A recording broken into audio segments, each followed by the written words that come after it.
The council chamber was shaped like a bowl turned upside down. Rows and rows of seats climbed high toward the ceiling, filled with hundreds of alien delegates. Every species had a section. The tall, gray Borath sat at the highest level, looking down at everyone else. Below them were the insect-like Drali, who clicked their jaws in constant whispers. The water-breathing Milok floated in sealed glass tanks, their blue skin glowing faintly.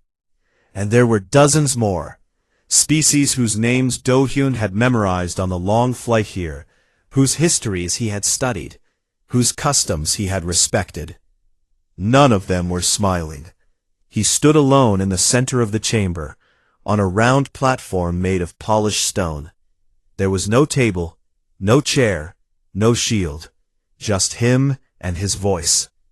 He held the peace treaty in his hands, a real document, printed on paper, because humans believe that some things should be touched and held, not just displayed on screens. It was a tradition, a sign of honesty. Honored members of the Galactic Council, Do-hyun began, his voice steady and calm. I stand before you not as a soldier, not as a conqueror, but as a messenger. Earth does not ask for power. We ask only for a voice. The chamber was silent, the kind of silence that presses against your skin. He continued, for 47 years, humanity has traveled among the stars. In that time, we have made mistakes. We have also learned.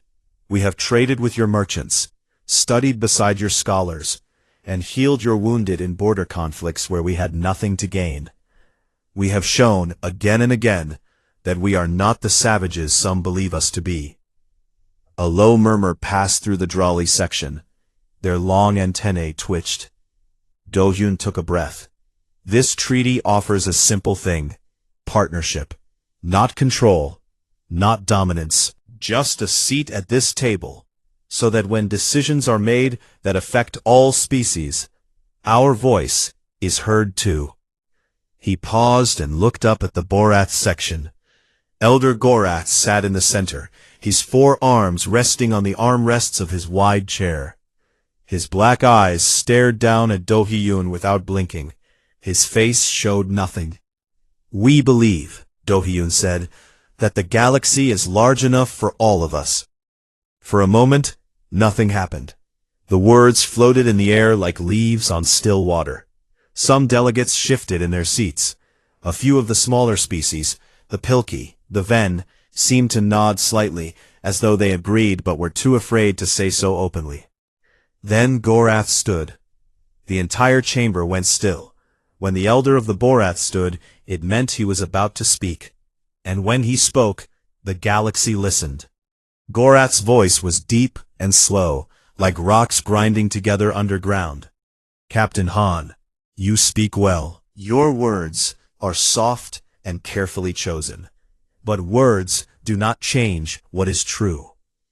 He began to walk down the steps toward the center platform, his 4 arms now hanging at his sides. Each step echoed through the chamber like a drumbeat. Humans, Gorath continued, are young, so very young. You have been among the stars for less than 50 of your years. The Borath have sailed the void for 12,000, the Drali for 9. Even the smallest species in this chamber have histories that stretch back centuries before your kind learned to build fire. He reached the platform and stood just a few steps from Do-hyun. Up close, he was enormous, nearly 8 feet tall, with skin like dry stone, and eyes that held no warmth. You ask for a seat at our table, Gorath said, but you do not understand what this table is. It is not a place for children. It is not a place for species who still fight among themselves, who still poison their own waters and burn their own forests. Do-hyun held his ground. Every species in this room has a past filled with conflict. That is not unique to humans. Gorath tilted his head. But every species in this room has earned the right to be here. You have not. Then let us earn it. Doyun said firmly. That is all we ask. A chance. Something shifted in Gorath's expression. It was small. Just a flicker in those deep black eyes. But it was there. It was not agreement. It was not respect. It was something colder. Something final. Gorath turned and looked up at the council. He raised one of his 4 hands. The council has heard the human, he said loudly, and the council has decided. Doyun frowned. There had been no vote, no discussion, no debate. The treaty had not even been read. Decided, Doyun repeated. There has been no... The decision, Gorath interrupted, was made before you arrived. The chamber lights flickered. Dohyun felt the air change, a heaviness, like the moment before a storm. Doors on both sides of the chamber slid open. Soldiers marched in. Not the regular guards he had seen before, but elite Boroth warriors in full combat armor. They carried energy rifles, and their helmets covered their faces completely. They moved in perfect formation and surrounded the platform. Dohyun's heart began to beat faster, but he did not move. He kept his hands visible, the treaty still in his grip. "What is this?" he asked. Gorath looked at him without emotion. "This is correction." Far above, in the observation gallery, Lieutenant Yoon Nari watched through a narrow window. She had not been allowed into the main chamber. Only the Envoy was permitted on the floor. But she had found a way to the gallery, a small balcony used by maintenance workers, hidden behind a column. She saw the soldiers surround Dohyun. She saw him standing still, refusing to run, refusing to beg. Her hand went to the communicator on her wrist. She pressed the emergency signal, a direct line back to the Hanul. "This is Yoon Nari," she whispered, her voice shaking. "Emergency code black. The Envoy is in danger. Begin recording. Broadcast everything." Below her on the chamber floor, Dohyun looked at Gorath one last time. "If you do this," Dohyun said quietly, "you do not kill one man. You kill every chance of peace between our people." Gorath stared at him. "There was never going to be peace, Captain. You were simply too hopeful to see it." He raised his hand again. The soldiers lifted their rifles. The chamber broadcast, the official feed that was sent to every connected world in the galaxy, was still active. Every screen, every relay, every station was watching. Gorath had not shut it off. He wanted the galaxy to see. He wanted every species to know what happened to those who reached above their place. Dohyun closed his eyes. He thought of the blue sky above his home in Busan. He thought of the ocean, the smell of salt in the air. He thought of his mother's voice, singing softly in the kitchen while rain fell outside. He held the treaty against his chest. The rifles fired. The sound was sharp and bright, like glass breaking in a silent room. The energy bolts struck Dohyun from all sides. His body jerked once, then fell. The treaty slipped from his hands and landed on the stone floor, its pages scattering like white birds.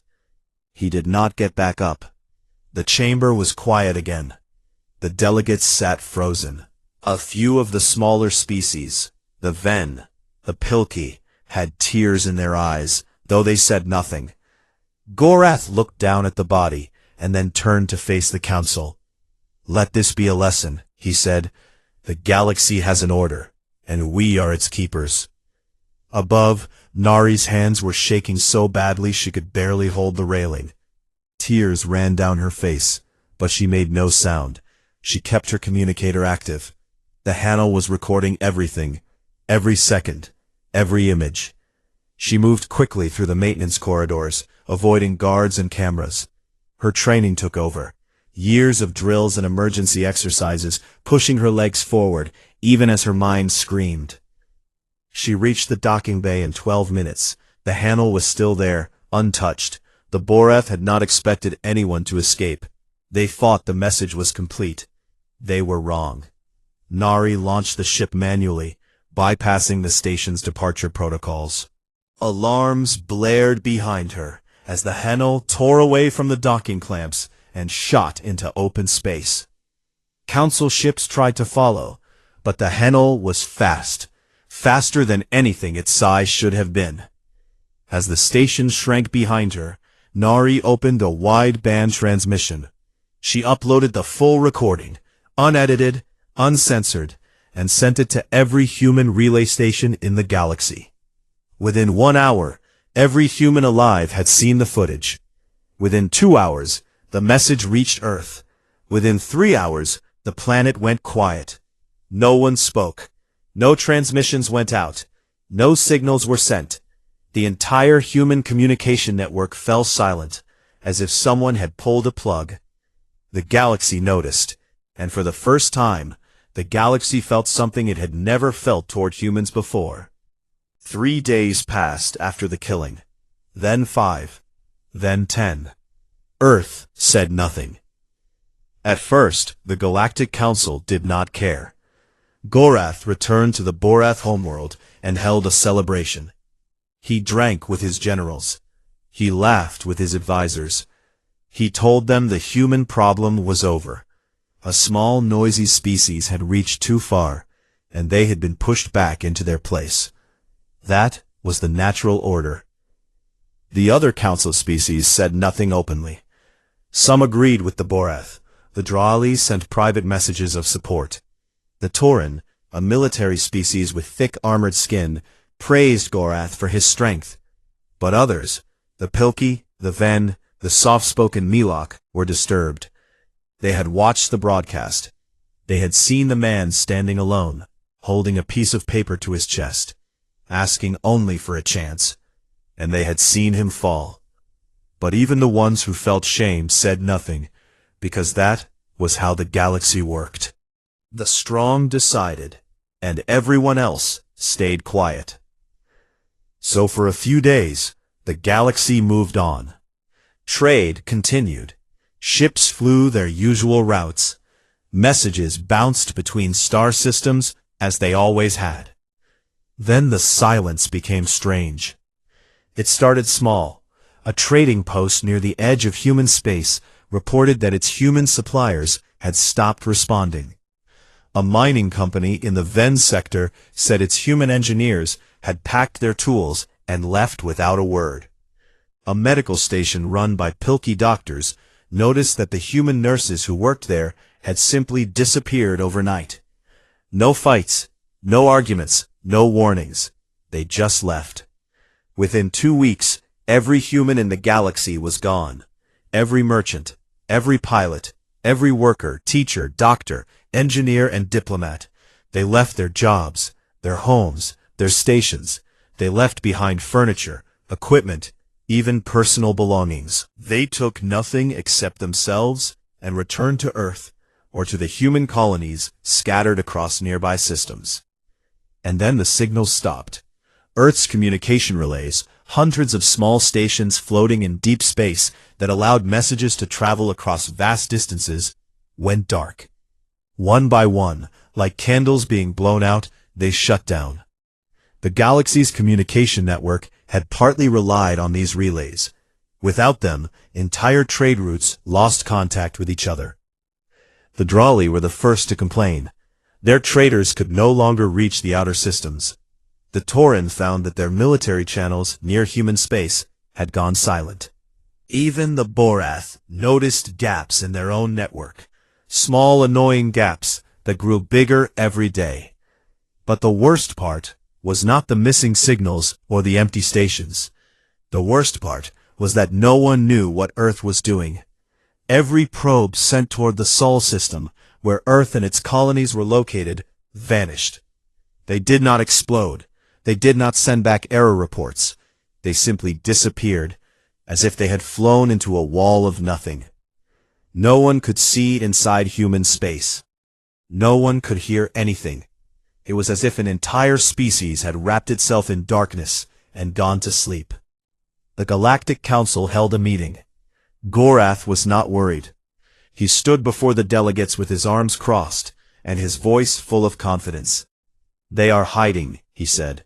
"This is what weak species do. They run. They close their doors. They cry where no one can hear them. He looked around the chamber, the same chamber where Do-hyun had died. The blood had been cleaned. The stone had been polished. There was no sign that anything had happened there. Give them time, Gorath continued. They will open their borders. They will come crawling back to trade with us. And when they do, they will remember their place. The Pilkey delegate raised a thin, trembling hand. Elder Gorath, our intelligence reports suggest that human military activity has increased significantly within their borders. We cannot confirm the details, but energy readings from the edge of their space are unusual. Gorath waved a hand dismissively. Humans play with machines they do not understand. It means nothing. The Milok delegate spoke next. Her voice filtered through the water in her tank. We have lost contact with 3 dead space observation posts near the human border. They were not destroyed. They simply stopped transmitting. Equipment failure, Gorath said. Nothing more. But not everyone was convinced. Deep inside Earth's largest military base, a vast underground complex built beneath the mountains of Gangwon Province in Korea, Admiral Park Soo-jin sat in a dark room, surrounded by screens. She was a small woman with silver hair tied back in a tight knot. Her face was lined with age, but her eyes were sharp and burning, like 2 hot coals in the dark. She had not slept in 5 days. She had not needed to. Sleep was something that belonged to peacetime, and peacetime was over. The room around her was called the Nest. It was the command center for Earth's most secret military program, one that had been built quietly over the last 30 years, hidden from the galaxy, buried in classified files that even most human leaders did not know about. It was called Annihilation Protocol. The idea was simple and terrifying. When humanity first made contact with alien species, they quickly realized something that no one in the galaxy expected, that the galaxy was not a place of peace. It was a place of power. The strong ate the weak. The old crushed the young. Diplomacy was a game played by those who already had everything, and newcomers were never welcome. So while the politicians smiled and signed trade agreements, while the diplomats shook alien hands and talked about friendship, a small group of military leaders began building something else. A weapon. Not just one weapon, an entire system of war so advanced, so devastating, that if it was ever used, nothing in the galaxy could stop it. They built ships in secret, thousands of them, in hidden shipyards inside asteroids and dead moons. They designed weapons that used principles of physics that most alien species had not even discovered yet. They created stealth technology that could make an entire fleet invisible to every known sensor. And they placed it all under the control of one person, the Admiral of the Nest. For 30 years, the program sat unused, a sleeping giant, a fist that never needed to swing. Until now. Soo-jin watched the footage of Do-hyun's death one more time. She had watched it 93 times already. Not because she needed to see it again, but because she wanted to remember the exact expression on Gorath's face when he gave the order, the calm in his eyes, the ease with which he raised his hand. He had killed a man the way someone steps on an ant. She turned off the screen and stood up. Around her, the nest was alive with movement. Officers worked at dozens of stations, monitoring signals, tracking alien fleet positions, coordinating with secret bases across human space. Everything was moving. Everything was ready. Her second-in-command, Colonel Shin Mireille, approached her. Mireille was young, only 34, but she was one of the sharpest tactical minds Earth had ever produced. She had planned operations that no one believed were possible, and she had never failed. Admiral, Mireille said, all fleets are in position. Stealth systems are active. The galaxy cannot see us. Soo-jin nodded slowly. And the communication blackout? Complete. Every relay is shut down. Every probe entering our space is being captured and disabled. They are blind. Sujin walked to the main display, a massive holographic map of the galaxy. Thousands of small red dots represented human ships, hidden in the dark spaces between star systems, waiting in silence. Green dots represented alien worlds and stations. The distance between them was shrinking. "How long until we can reach the council station?" Sujin asked. 14 hours, Mireille said, "but the Borath homeworld is closer." 11 hours. Sujin stared at the map for a long time. Then she spoke, and her voice was quiet but steady. "They killed our envoy. They killed him on camera, in front of the galaxy, to teach us a lesson." She paused. "Now we teach them one." She pressed a single button on the console in front of her. Across human space, in hidden shipyards and secret bases, in hollowed-out asteroids and silent orbital platforms, the word went out.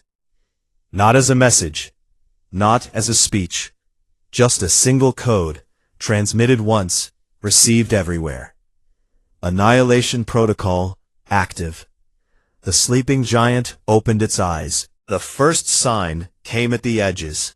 A Borath listening post on the border of the Kava Nebula, a small station manned by 6 technicians, detected a strange energy reading. It appeared for less than a second, a flicker of something on their sensors, and then it was gone. The lead technician logged it as a glitch and went back to his work. He did not know that what he had seen was the tip of the largest military fleet ever assembled in the history of the galaxy. He did not know that 8,000 human warships had just passed within 50 kilometers of his station, completely invisible, moving through space like ghosts. He would find out soon enough. Commander Bei Jinu sat in the command chair of the Cheonbyuk, a warship whose name meant Iron Wall in Korean. It was the lead ship of the first assault fleet, and it was beautiful in the way that dangerous things are beautiful. Sleek, dark, and built for one purpose. Jinu was 41 years old. He had a square jaw, calm eyes, and hands that never shook. He had spent 20 years in the military, the last 8 serving in the classified wing of the Annihilation Protocol. He had trained for this moment his entire adult life, hoping it would never come. It had come. Around him the bridge crew worked in silence. There was no chatter, no nervous talk, no jokes. Every officer knew what was about to happen. Every officer had watched the footage of Captain Do-hyun standing alone in that chamber, holding a peace treaty to his chest and being shot down like an animal. They were not here for revenge. Revenge was hot and blind. This was something colder. This was a reckoning. "Commander," said his navigator, Lieutenant Oteha, "we are 30 minutes from the council station. All fleets are in formation. No detection from enemy sensors." Jinu nodded. "And the Borath homeworld?" "Fleet 3 is in position. Fleet 5 has reached the Drawley trade network. Fleet 7 is holding near the Torin military shipyards." Jinu let the numbers settle in his mind. 23,000 warships, spread across the galaxy in perfect silence, each one invisible to every known sensor. It was the largest coordinated military operation in human history, and the enemy had no idea it was happening. He opened a secure channel to the nest. Admiral Park Sujin's face appeared on his screen. She looked tired, but focused. Behind her, the command center was a wall of light and movement. "Commander Bei," she said, "status." "All fleets are in position, Admiral, awaiting your order." Sujin paused. It was a small pause, just a breath, really. But Jinu understood it. She was not hesitating. She was remembering the man they had lost and the promise they had made. "Begin," she said. The word traveled across human space at the speed of light. And then, everywhere at once, the galaxy broke. At the council station, the first thing that happened was the lights. Every light in the station flickered once, then died. Emergency power kicked in, casting everything in a dull red glow. Then the communication systems failed. Every screen, every relay, Every signal, gone. The station was cut off from the rest of the galaxy in an instant. Delegates panicked. Guards drew their weapons. The Borath commanders shouted orders into dead communicators. And then the human ships appeared. They came out of nothing. Literally nothing. One moment, the space around the station was empty. The next, it was filled with warships. Hundreds of them, hanging in the dark like a wall of steel and fire. Their hulls were black, nearly invisible against the void, and their weapons were already glowing. The Borath defense fleet, 40 ships stationed around the station, tried to respond. They turned their guns toward the human ships. They charged their shields. They sent out fighters. It did not matter. The human ships fired a weapon the galaxy had never seen before. It was not a beam or a missile. It was a pulse, a wave of energy that moved outward from the human fleet, like a ripple on water. When it touched the Borath ships, their systems died. Engines shut off. Shields collapsed. Weapons went cold. The mighty Borath warships became nothing more than floating metal, drifting silently in the dark. Not one shot had been fired in return. Jinnu watched the Borath fleet go dark on his tactical display. 40 ships, disabled in 11 seconds. He felt no joy, no satisfaction, only the grim weight of what was happening. "Open a channel," he said, "wideband, every frequency." Teha nodded. "Channel open, Commander." He knew that every delegate on the station, every alien commander in the sector, and anyone with a working receiver would hear what he was about to say. He took a breath. "This is Commander Bei Jinnu of the Earth Defense Fleet," he said. His voice was calm and clear, carrying no anger, no emotion, just facts. "Your defense systems have been disabled. Your communication networks have been shut down.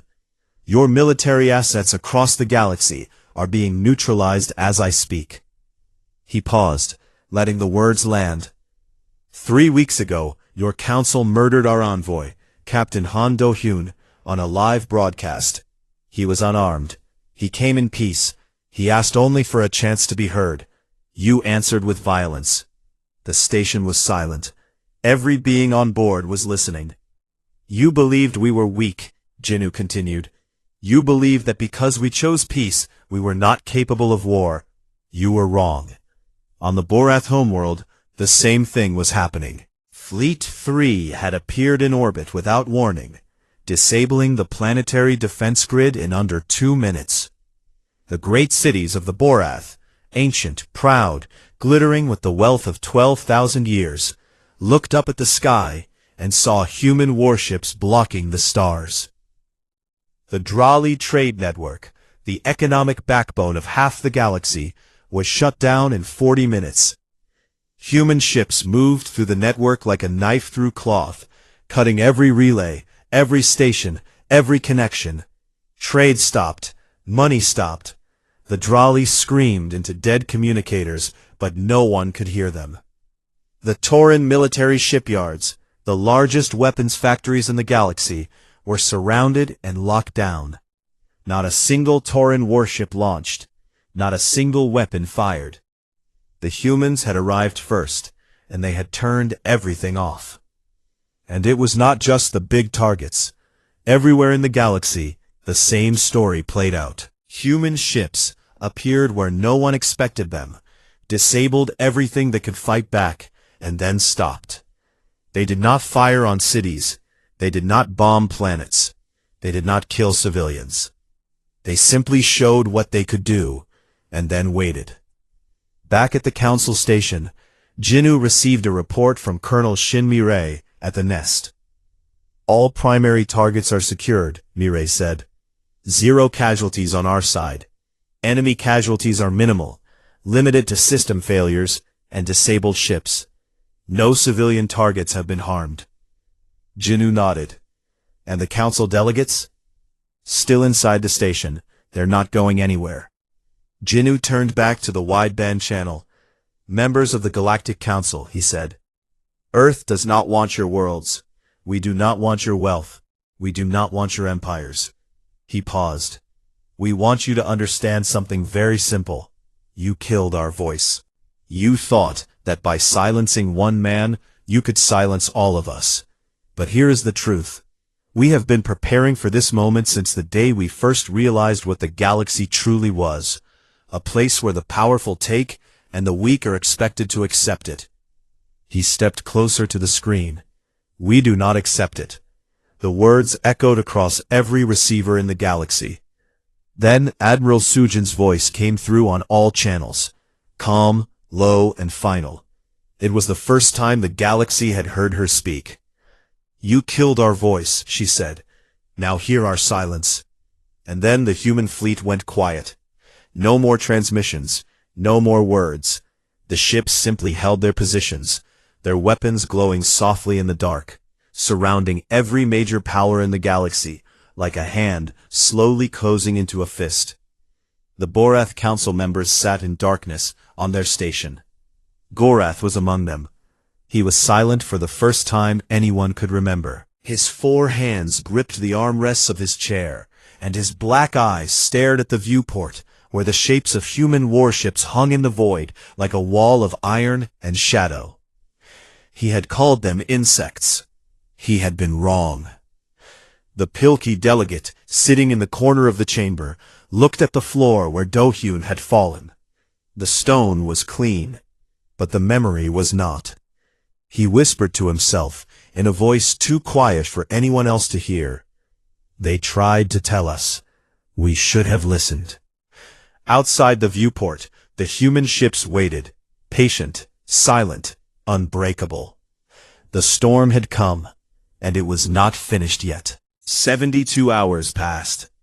For 3 full days the human fleet held its position around every major power in the galaxy. No more weapons were fired. No more speeches were made. The ships simply waited, dark and silent, like wolves sitting outside a locked door. Inside the council station, the situation was falling apart. The delegates had no communication with their homeworlds. The food supply systems were running on emergency reserves. The air recyclers were working, but barely. Fights had broken out between species. The Drowly blamed the Borath, the Tauren blamed the Drowly, and the smaller species stayed in their quarters and tried not to be noticed. Gorath still sat in the council chamber. He had not moved for hours. His forearms rested on the table in front of him, and his black eyes stared at nothing. The other Borath delegates avoided him. They whispered among themselves, their voices sharp with blame and fear. One of them finally spoke up, a younger delegate named Vel. Elder, we must negotiate. The humans have not attacked our people. They have not destroyed our cities. This means they want something. If we offer it, perhaps this ends. Gorath said nothing. Elder, Vel pressed, our homeworld is surrounded. Our defense grid is gone. Our fleet is dead metal in orbit. We have nothing left to fight with. If they wanted to destroy us, they already would have. Gorath's jaw tightened. He had spent his entire life believing in the order of the galaxy. The strong rule, the weak obey. It was not cruelty, it was nature. The way things had always been. The way they were supposed to be. And now a species younger than some Borath buildings had wrapped its hand around his throat without breaking a sweat. He finally spoke, his voice low and rough. Tell them the council is ready to speak. The message went out on a basic radio frequency, the only thing the humans had left working. It was short. The Galactic Council requests dialogue. The response came 30 minutes later. It was even shorter. Send no one. We will come to you. The next morning, the great doors of the council chamber opened again. This time, the delegates were already inside, sitting in their rows. The chamber was darker than usual. The main lights were still dead, and only the emergency strips along the walls gave off a faint orange glow. It made the room feel like the inside of a cave. The doors opened, and a woman walked in. She was not tall. She was not armed. She wore a simple dark suit, no medals, no decorations, no symbols of rank. Her black hair was pulled back, and her face was calm and steady, as if she were walking into a meeting she had attended 100 times before. Her name was Quan Hana. She was Earth's new envoy. Behind her walked Lieutenant Yoon Nari, who had escaped the station 3 weeks ago with the footage of Do-hyun's death. Nari wore her military uniform, and her sidearm was visible on her belt. Her face was hard, her eyes sharp. She was not here to talk. She was here to make sure what happened last time did not happen again. Hana walked to the center of the chamber, the same platform where Do-hyun had stood. She stopped and looked around the room. Hundreds of alien faces stared back at her. Some were angry. Some were afraid. Some were ashamed. She said nothing for a long moment. The silence was intentional. Then she reached into her jacket and pulled out a small object. It was a golden badge, the same one Do-hyun had worn on his chest. The symbol of Earth. The circle with the line through it. Peace. She placed it gently on the stone floor, right where he had fallen. The sound of metal touching stone was the only noise in the chamber. Hana looked up. 3 weeks ago, she said, her voice clear and even, Captain Han Do-hyun stood in this exact spot. He was a good man. He had a family. He had a mother who was still waiting for him to come home. He carried a treaty that asked for nothing except the chance to be heard. She paused and looked directly at Gorath, who sat in his chair like a statue. You killed him. Not in battle, not in self-defense. You killed him because you believe that his life did not matter, that our lives do not matter, that we are too small, too young, too weak to deserve a place in your galaxy. Her voice did not rise. It did not crack.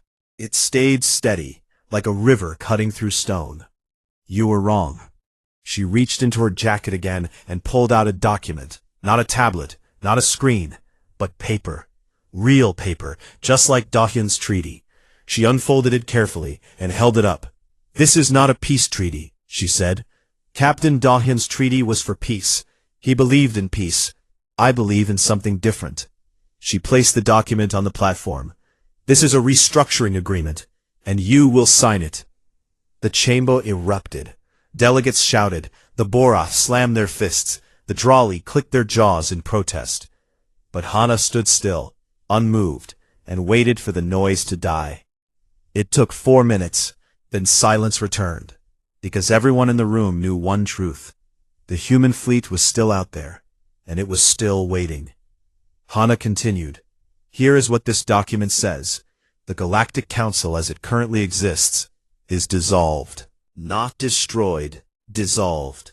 Its structure, its rules, its power system, all of it ends today. More noise, more shouting, but quieter this time.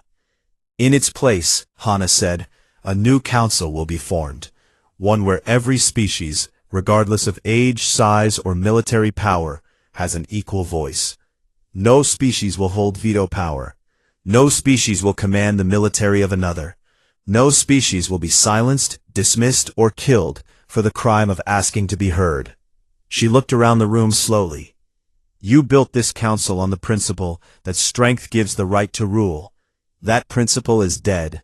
From today, the galaxy runs on a different law. She picked up Do-hyun's badge from the floor and held it up. No species is expendable. The chamber was silent. Gorath finally spoke. His voice was quieter than anyone had ever heard it. And if we refuse? Hana looked at him. Then the fleet stays. Your worlds stay dark. Your trade stays frozen. Your ships stay dead. We will not fire on your cities. We will not harm your people. But we will hold you in silence until you understand what it feels like to be ignored. She stepped closer to him. We were ignored for 47 years. We can wait much longer than you. Gorath stared at her. For the first time in his long life, he had no answer, no threat, no insult, no display of power could change the fact that a species he had dismissed as insects was now standing over him with the power to end everything he had built. He looked at the golden badge in her hand, the symbol of peace, the symbol of the man he had killed. He closed his eyes. "Where do I sign?" he asked. The signing took place that same day. One by one the delegates came forward. The Borath signed first, then the Drali, then the Tauren. The smaller species, the Pilki, the Ven, the Milok, signed with something that looked almost like relief, as if a weight they had carried for centuries had finally been lifted. When the last signature was placed, Hana stood before the chamber one final time. "I want to say something personal," she said. "I knew Captain Dohyun. Not well, we met only twice. But the second time we met, he told me something I have never forgotten." She paused. "He said the galaxy does not need another empire. It needs a family. And families are built by the ones willing to sit down at the table, even when the table is surrounded by enemies." She held up his badge once more. "He sat down at your table. You killed him for it. But you could not kill what he believed, because what he believed is now the law of this galaxy." She placed the badge back in her jacket, over her heart. "This council, this new council will carry his name. It will be called the Dohyun Accord. And every time it meets, every time a vote is held, every time a new species asks to join, they will remember the man who stood here alone and believed that peace was possible." She turned and walked toward the doors. Nari followed, her hand still resting near her weapon, her eyes still watching. At the door, Hana stopped and looked back at the chamber, at the hundreds of delegates sitting in their seats, at the platform where Dohyun had died, at the badge's ghost still pressed into the cold stone floor. "We are not going away," she said, "and we are not going to be silent. Not ever again." She walked out, the doors closed behind her. Outside, through the viewports of the station, the human fleet still waited, thousands of dark ships floating in perfect formation. But as the signing was confirmed and the signal was sent, one by one, the ships began to move. They turned slowly, gracefully, and drifted away into the dark, disappearing the same way they had come, silently, like shadows returning to the night. The galaxy breathed again, but it was different now. Something had changed in the space between the stars. Something permanent. The old order was gone. The old silence was broken.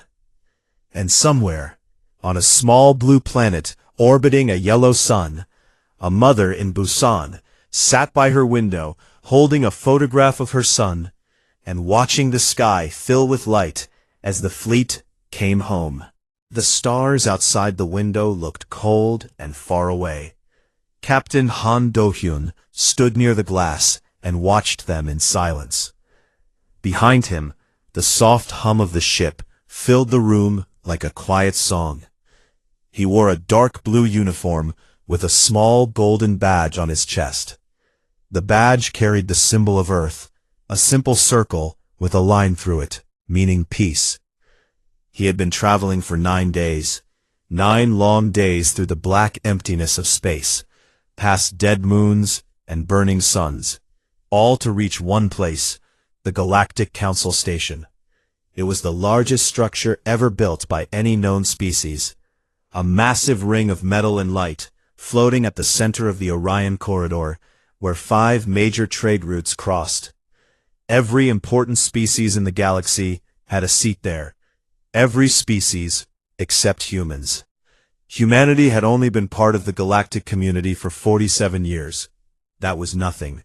Some of the council species had been flying between stars for thousands of years. They had built empires, destroyed worlds, and made peace again long before the first human ever looked up at the sky and wondered what was out there. And yet, here he was, a man from a small blue planet, carrying a peace treaty in his bag, hoping that words could do what weapons could not. The door behind him slid open with a quiet hiss. Lieutenant Yoon Nari walked in, holding a tablet in her hand. She was younger than him by almost 10 years, but her eyes were sharp and always watching. She had short black hair and a calm face that rarely showed emotion. But Do-hyun had known her long enough to see the small signs, the tightness in her jaw, the way she held the tablet a little too firmly. "You're worried," he said, without turning around. Nari stopped near the table and placed the tablet down. "I read the latest signal reports from the station. There's a lot of chatter among the council delegates. Most of it is not friendly." "It was never going to be friendly. We're asking them to give us a seat at their table. They don't want that." "It's more than that," Nari said. She tapped the tablet, and a series of translated messages appeared on the screen. "The Borath delegation has been sending private signals to at least 4 other species.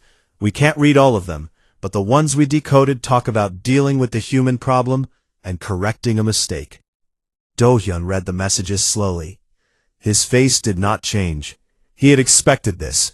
The Borath were the oldest and most powerful species in the council.